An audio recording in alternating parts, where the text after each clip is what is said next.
Hello my dear students, मैं Shakir sir एक बार फिर से आप सभी बच्चों का केमिस्ट्री क्लास में वेलकम करता हूं। बच्चों, कल हमने क्लास 12th में कोलिगेटिव प्रॉपर्टीज़ के बारे में आपको बताया था कि कोलिगेटिव प्रॉपर्टीज़ क्या होती हैं, और हमने इनमें एक कोलिगेटिव प्रॉपर्टीज़ को एक्सप्लेन किया था, that is lowering of vapour pressure.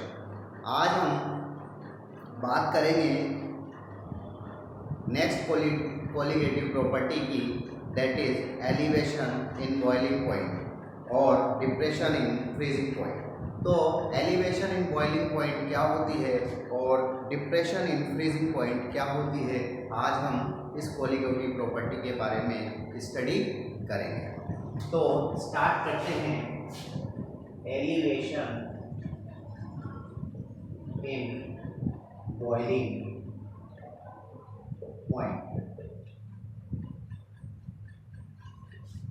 इसे हम डेल्टा टी बी से डिनोट करते हैं। एलिवेशन इन बॉइलिंग पॉइंट क्या होता है, जैसा कि मैंने आपको बताया था, जब किसी प्योर सॉल्वेंट के अंदर हम एक नॉन वोलेटाइल सॉल्यूट को मिक्स करते हैं, तो नॉन वोलेटाइल सॉल्यूट का कोई वेपर फॉर्म नहीं होता, जबकि प्योर सॉल्वेंट का वेपर बनता है। तो सॉल्यूशन का वेपर प्रेशर जो है उस प्योर सॉल्वेंट के वेपर प्रेशर से जो है वो कम हो जाता है।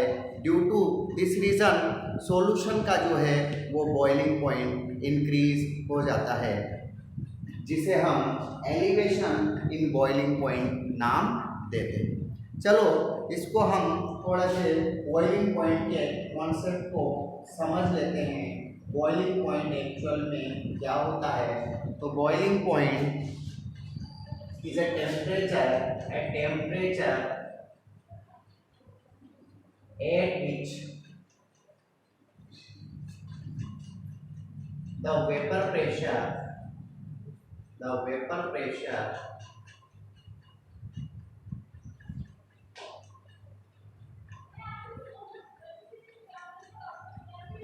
pressure of liquid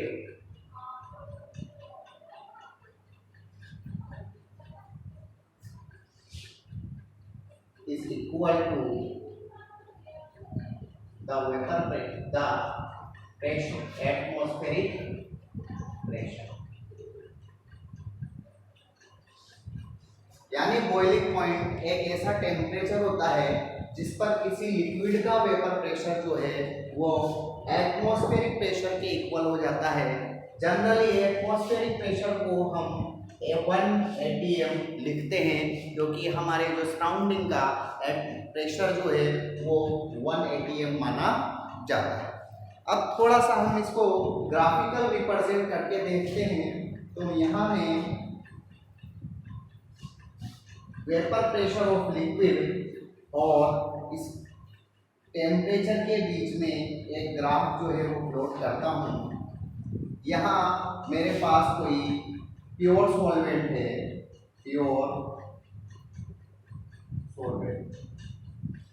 और यहाँ मेरे पास कोई सॉल्यूशन है।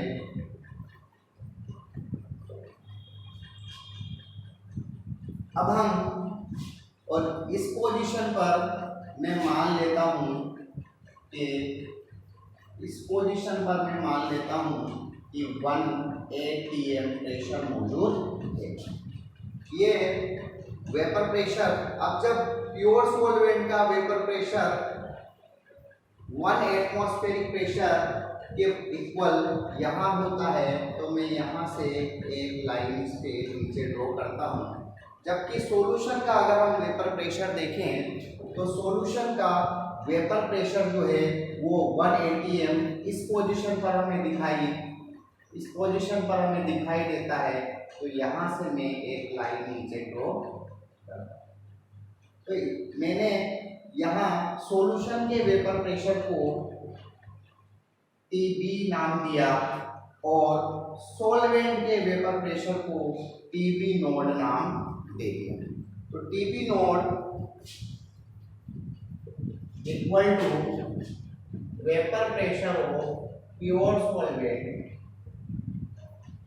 And TB equal to vapour pressure of solution.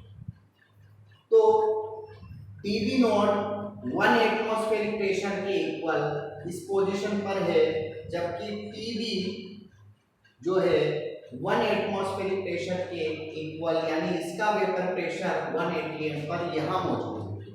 तो यहाँ मैं क्या देखता हूँ, दोनों के बीच में मुझे डेल्टा TB मिल जाता है,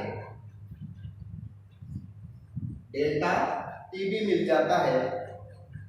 तो डेल्टा TB इक्वल टू यहाँ सॉल्यूशन का वेपर प्रेशर जो है वो इंक्रीज कर गया सॉल्वेंट के वेपर प्रेशर से, तो मैं लिख सकता हूँ delta TB equal to TB minus TB naught. यानी हम कह सकते हैं delta TB is elevation in boiling point. तो elevation in boiling point is the difference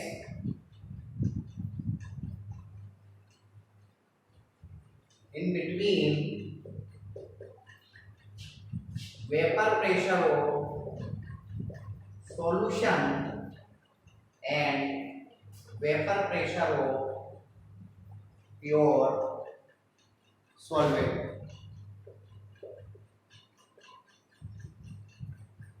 So elevation in boiling point is the difference in between vapor pressure of solution and vapor pressure of pure solvent.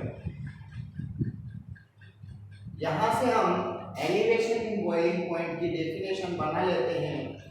Elevation in boiling point की जब हम बात करते हैं तो elevation of boiling point जो होता है it is directly proportional to the molality of solution because it is a colligative property. तो हम जानते हैं delta TB is directly proportional to the molality m is equal to molality of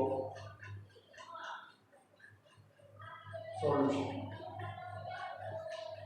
यहाँ जब हम इस प्रोपोर्शनलिटी के साइन को हटाते हैं तो यहाँ पर कोई एक कांस्टेंट यूज करते हैं, that constant is equal to kbm। तो kb is known as a elevation molar constant, elevation molar constant. तो kb को हम एलिवेशन मोलर कांस्टेंट कंसीडर करते हैं। अगर आपसे एलिवेशन ऑफ मोलर कांस्टेंट का डेफिनेशन पूछा जाए तो हम कह सकते हैं कि अगर डेल्टा TB, अगर हमारे पास सॉल्यूशन का मोलरिटी 1 मोल पर केजी ऑफ सॉल्वेंट है, मोलरिटी हम जानते हैं 1 मोल ऑफ पर केजी ऑफ सॉल्वेंट होता है।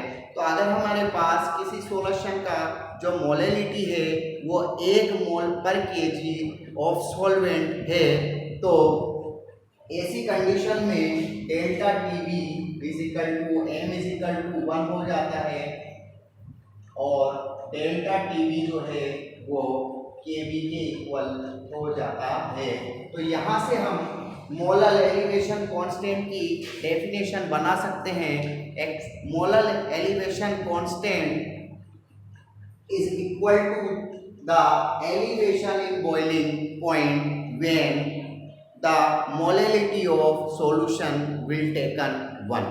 तो जब हम किसी सॉल्यूशन का मोलरिटी 1 कंसीडर करते हैं तो उस elevation of molar constant is equal to the elevation in boiling point। तो जब हम यहाँ हम बात करते हैं delta TB is equal to kb, इसी को हम आगे फॉर्मूले में delta TB equal to kb और मोलरिटी हम जानते हैं moles of solute upon mass of solvent, that is mass of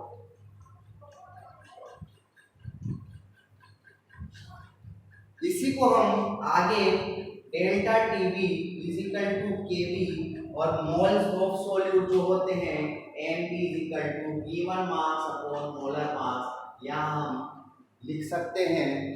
तो इसी को हम आगे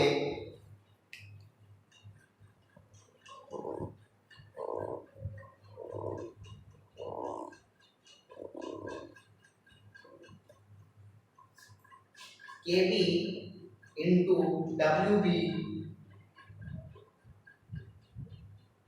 upon MB into 1000 upon WAB लिख। देखो यहाँ मास ऑफ सॉल्वेंट हमने केजी में लिया और यहाँ ये जो मास ऑफ सॉल्वेंट है ये हमारे पास ग्राम में मौजूद है। तो जब हम किलोग्राम के ग्राम बनाते हैं तो हम इसको 1000 से मल्टीप्लाई कर देते हैं। तो this is the formula of elevation in boiling point. किसी सॉल्यूशन के बॉइलिंग पॉइंट में जब कोई एलिवेशन हो जाता है यानी इंक्रीमेंट हो जाता है तो हम उसे इस फॉर्मूले के थ्रू जो है वो सॉल्व करते हैं। यहाँ elevation in boiling point is directly proportional to the mass of solvent या mass या number of moles of solute। इसका मतलब हम कह सकते हैं ये कोलिगेटिव प्रॉपर्टी होती है, क्योंकि कोलिगेटिव प्रॉपर्टी वो प्रॉपर्टी होती है जो कि सिर्फ सोल्यूट के नंबर अमाउंट ऑफ सोल्यूट पर डिपेंड करती है, नेचर ऑफ सोल्यूट पर डिपेंड नहीं करती। तो हम यहाँ पर बात करते हैं freezing depression in freezing point. अब हम बात करते हैं next colligative property depression in freezing point.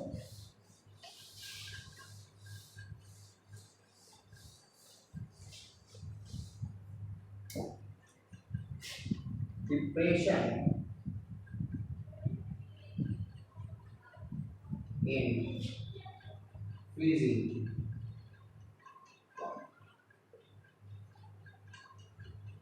Depression in freezing point को हम डेल्टा टी एफ से डिनोट करते हैं। F for freezing, B for boiling. तो यहाँ हम डिप्रेशन इन फ्रीजिंग पॉइंट को समझने से पहले इस बात को समझेंगे कि एक्चुअल में फ्रीजिंग पॉइंट क्या होता है। तो सबसे पहले हम बात करते हैं freezing point.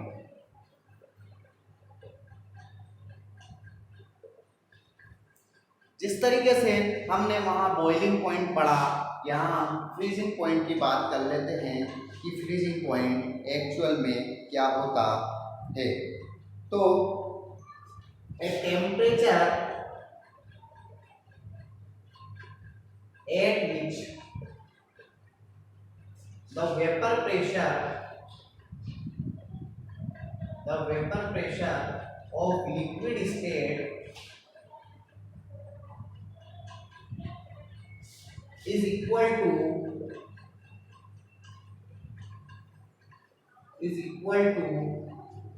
the vapor pressure of solid state। यानी फ्रीजिंग पॉइंट एक ऐसा पॉइंट होता है, एक ऐसा टेम्परेचर होता है जिस टेम्परेचर पर लिक्विड का जो वेपर प्रेशर होता है वो सॉलिड के वेपर प्रेशर के इक्वल हो जाता है। इसे हम फ्रीजिंग पॉइंट जो है वो कंसिडर करते हैं। वही जब फ्रीजिंग पॉइंट में डिप्रेशन क्यों हो जाता है, यानी डिप्रेशन का मतलब होता है डिक्रीज हो जाना, तो हम कह सकते हैं यहाँ पर अपोजिट होता है। वहाँ सॉल्यूशन का बॉइलिंग पॉइंट इंक्रीज करता था, जबकि यहाँ सॉल्यूशन का बॉइलिंग पॉइंट जो है वो उसके सॉल्वेंट से डिक्रीज करता है। तो डिक्रीज करने का रीज़न क्या है? इसके रीज़न को जब हम समझते हैं, वही हम क्या करते हैं कि एक हमारे पास प्योर सॉल्वेंट है और प्योर सॉल्वेंट में जब हम कोई नॉन वोलेटाइल सॉल्यूट ऐड करते हैं, तो नॉन वोलेटाइल सॉल्यूट ऐड करने की वजह से प्योर सॉल्वेंट का जो है वो वेपर प्रेशर ज़्यादा होता है सॉल्यूशन के वेपर प्रेशर से। ड्यू टू दिस रीज़न इसका फ्रीजिंग पॉइंट जो है, सॉल्यूशन का फ्रीजिंग पॉइंट जो है वो डिक्रीज कर जाता है। इसी को हम एक ग्राफिकल मेथड से समझ लेते हैं। ये हम एक ग्राफ बनाते हैं in between temperature and vapour pressure of liquid. तो जब हम टेम्परेचर और वेपर प्रेशर ऑफ लिक्विड के बीच में ग्राफ प्लॉट करते हैं, सपोज ये हमारे पास प्योर सॉल्वेंट है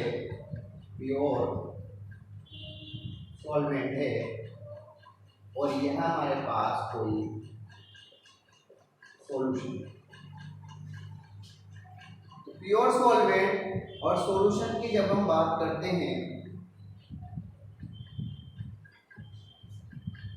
तो यहाँ हम क्या देखते हैं कि प्योर सॉल्वेंट लिक्विड स्टेट में होता है, लेकिन जब ये फ्रीज होता है तो सॉलिड स्टेट में आ जाता है। तो सॉलिड स्टेट में आने पर इसका टेम्परेचर और डाउन हो जाता है। तो सपोज करो इसका टेम्परेचर हमारे पास यहाँ आ गया, यहाँ, और ये वो स्टेट है जहाँ हमें लिक्विड और सॉलिड दोनों स्टेट मिलने वाली है।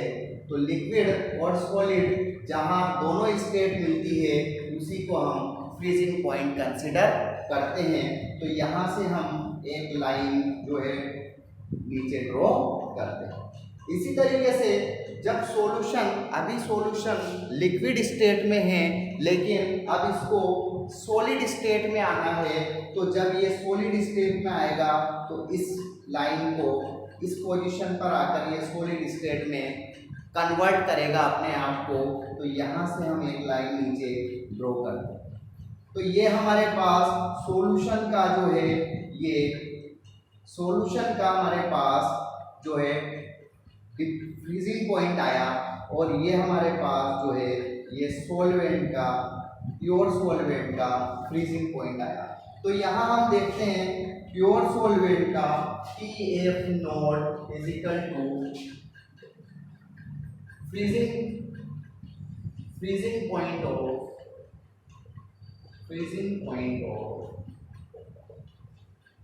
Pure solvent, and TF equal to freezing point of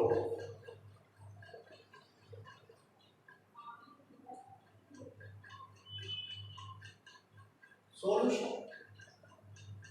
तो यहाँ हमें देखने को मिला है कि डेल्टा TF जब हम निकाले, यानी डिप्रेशन इन फ्रीजिंग पॉइंट, तो यहाँ पर सॉल्यूशन का जो फ्रीजिंग पॉइंट है वो डिक्रीज हुआ है।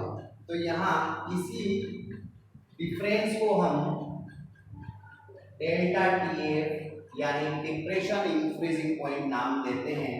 यानी सॉल्यूशन का जो फ्रीजिंग पॉइंट है, सॉल्यूशन का जो फ्रीजिंग पॉइंट है वो कम हो गया उसके प्योर सॉल्वेंट से। तो यहाँ हम delta TF equal to TF naught minus TF इसको लिख देते हैं। तो अब हम डिप्रेशन इन फ्रीजिंग पॉइंट की अगर डेफिनेशन बनाते हैं, तो depression in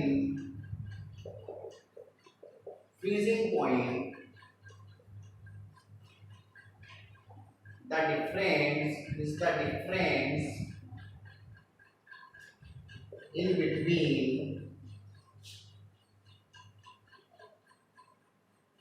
between temperature of pure solvent and temperature of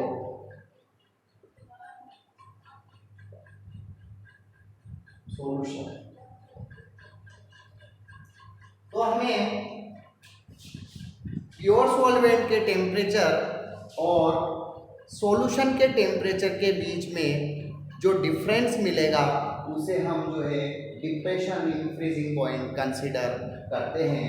depression in freezing point की यदि हम बात करें तो depression in freezing point is also delta TF is also directly proportional to the molality.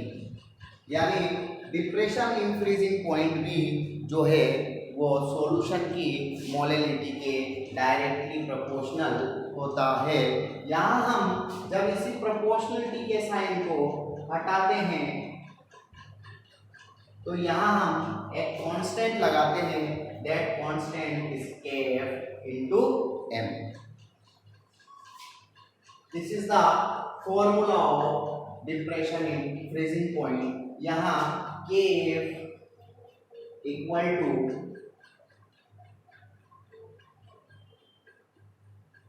Depression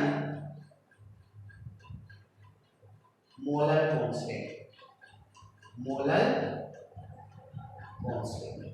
and m is equal to molality of solution।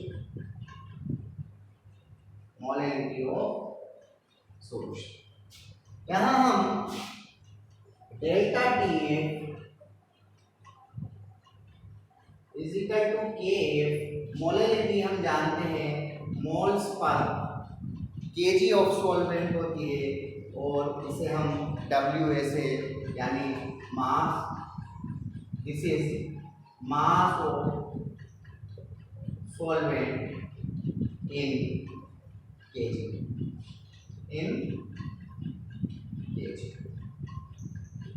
तो यहाँ हम इसको इस फॉर्म में भी लिख सकते हैं, delta T equal to Kf into number of moles जो होते हैं हम इसको given mass by molar mass लिखते हैं।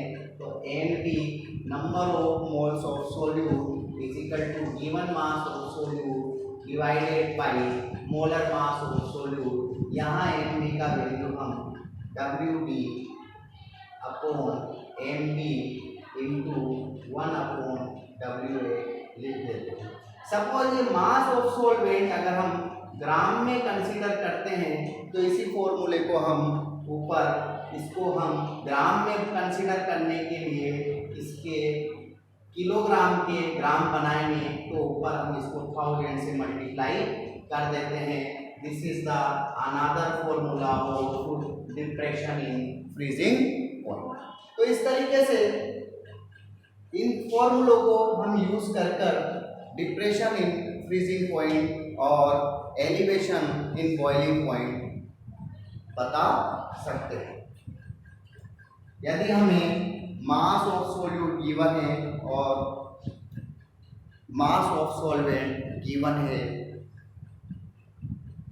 और हमें किसी भी सॉल्यूशन का अगर Kf दिया जाता है, Kb या Kf की वैल्यू दी जाती है तो हम उसका जो है डिप्रेशन इन फ्रीजिंग पॉइंट या elevation in boiling point calculate कर सकते हैं। तो this is the topic of depression in freezing point. I think आपको ये अच्छे से क्लियर होगा।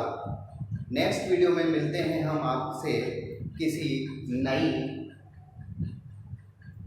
कोलिगेटिव प्रॉपर्टी के साथ, दैट इज ऑस्मोटिक प्रेशर। तो ऑस्मोटिक प्रेशर क्या होता है और